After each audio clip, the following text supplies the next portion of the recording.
السلام علیکم ناظرین، میں ہوں محمد شاداب ندوی اور آپ دیکھ رہے ہیں شاداب ندوی یوٹیوب چینل۔ ناظرین، اسرائیل اور متحدہ عرب امارات یعنی UAE کے درمیان معاہدے کی اصل حقیقت کیا ہے؟ کیوں اس معاہدے کو لے کر دنیا دو حصوں میں بٹ چکی ہے؟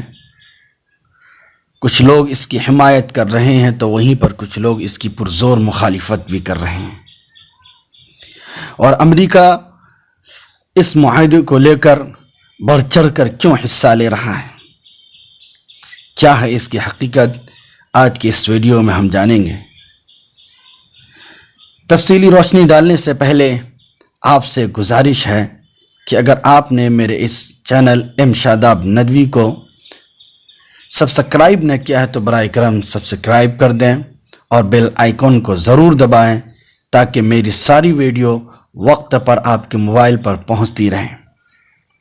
ناظرین، 13 اگست جمعرات کو امریکہ کے صدر ڈونلڈ ٹرمپ، اسرائیل کے پردھان منتری وزیر اعظم بنیامین نتنیاہو اور ابو ظبی کے پرنس یعنی ولی عہد شہزادہ محمد بن زائد نے ایک مشترکہ بیان میں اس امید کا اظہار کیا تھا کہ یہ تاریخی پیش رفت مشرق وسطیٰ میں امن کے قیام میں مدد دے گی۔ یہ معاہدہ کیا ہے جس کو لے کر یہ حضرات اتنی بڑی بڑی باتیں کہہ رہے ہیں؟ اصل میں یہ معاہدہ یہ ہے کہ آنے والے ہفتوں میں اسرائیل اور متحدہ عرب امارات یعنی UAE کے وفود آپس میں ملاقات کر کے سرمایہ کاری یعنی انویسٹمنٹ، سیاحت یعنی ٹورزم، براہ راست پروازوں یعنی ڈائریکٹ فلائٹس، سلامتی یعنی سیکورٹی، مواصلات یعنی کمیونیکیشن، ٹیکنالوجی، توانائی، صحت یعنی ہیلتھ، ثقافت یعنی کلچر، ماحولیات یعنی انوائرمنٹ، سفارت خانوں کے قیام اور باہمی فائدے کے دیگر معاملات پر دو طرفہ معاہدے پر دستخط کریں گے۔ اس کو لے کر عالمی برادری کی رائے کیا ہے؟ دنیا کے دوسرے ملک اس سلسلے میں کیا کہہ رہے ہیں؟ تو اس سلسلے میں ترکی کے وزارت خارجہ کی جانب سے جاری کردہ بیان میں کہا گیا ہے کہ متحدہ عرب امارات کا یہ رویہ منافقانہ ہے اور خطے کے لوگ اسرائیل کے ساتھ معاہدے پر متحدہ عرب امارات کے منافقانہ طرز عمل کو کبھی فراموش نہیں کر پائیں گے، اور اس معاہدے کے خلاف فلسطینی عوام اور انتظامیہ کا سخت رد عمل جائز ہے۔ مزید کہا کہ فلسطینیوں نے خبردار کیا ہے کہ ایسا کوئی بھی اقدام ان کی آزاد ریاست کی امیدیں ختم کر دے گا اور بین الاقوامی قوانین یعنی انٹرنیشنل لاء کی خلاف ورزی ہوگا۔ فلسطینی صدر محمود عباس کے ایک ترجمان نے کہا کہ یہ معاہدہ غداری ہے، جبکہ متحدہ عرب امارات فلسطین سے اپنا سفیر بھی واپس بلا رہا ہے۔ وہیں پر مصر کے صدر عبد الفتاح السیسی جو کہ اسرائیل نواز ہیں، اس نے اس منصوبے کا خیر مقدم کیا ہے۔ ایران کے پاسداران انقلاب سے منسلک خبر رساں ادارے تسنیم نے اس معاہدے کو شرمناک قرار دیا ہے۔ دوسری جانب حماس نے اس معاہدے کو اپنے لوگوں کی پیٹھ میں چھرا گھونپنا قرار دیا ہے۔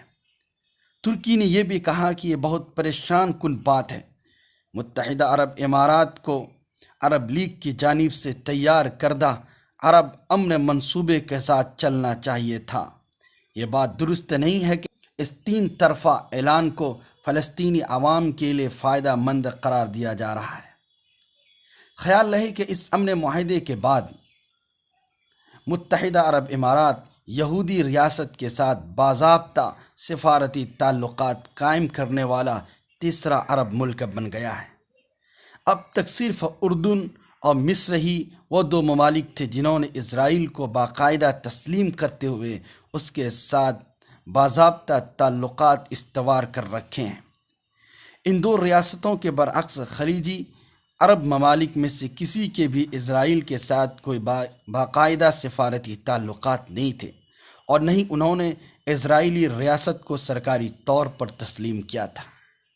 وہیں پر دوسرے بڑے بڑے تجزیہ نگار جن کی نگاہ مشرق وسطیٰ پر ہے، انہوں نے خاص طور پر اس بات پر زور دیا ہے کہ متحدہ عرب امارات کے ساتھ اسرائیل کے اس معاہدے کے بعد فلسطینی ریاست کی راہ اور مسدود اور ختم ہو جائے گی، کیونکہ اس سے جہاں عرب ریاستوں کے ساتھ اسرائیل کے تعلقات مضبوط ہوں گے، وہیں پر فلسطینی عوام پر اور ظلم و تشدد بڑھے گا۔ اس لیے کہ یہ معاہدے عرب ریاستوں کے ساتھ ہونے کی وجہ سے اسرائیل کی ہمت اور بڑھ جائے گی اور وہ فلسطین کو اور ترچھی نگاہوں سے دیکھنا شروع کر دیں گے۔ اس لیے یہ معاہدہ مسلمانوں کے لیے، خاص طور پر فلسطینی عوام کے لیے انتہائی خطرناک ہے، کیونکہ اس سے پہلے جتنے بھی عرب ممالک تھے انہوں نے فلسطینی ریاست کو قبول نہیں کیا تھا، بلکہ اس کے خلاف جنگ بھی کی تھی۔ آخر یہ کیا وجہ ہے کہ وہی اسرائیل آج عرب ممالک کے سامنے آنکھوں کے ستارہ بن گئے ہیں۔